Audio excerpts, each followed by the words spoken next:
We'll guide you through how to convert an Excel file to a Google Sheet. If you find this guide useful, then please consider subscribing and liking the video. You may want to edit, share, or collaborate on an Excel file online. Converting it to Google Sheets makes it more accessible and allows real-time collaboration. First, let's save the Excel file in a location where we can easily find it. Click on File and then click on Save As. There, choose Browse and then save the file on the desktop.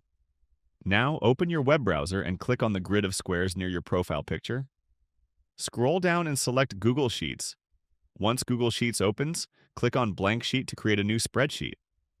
Next, click on File and then on the Import button. Then go to the Upload tab. Click on Browse and choose the Excel file you just saved. Once uploaded, Google Sheets will ask whether you want to replace, insert, or create a new sheet. Select the option that fits your needs and click Import Data. That's it! Your Excel file is now converted into a Google Sheet and ready for use. If you found this useful, then please consider subscribing and liking the video.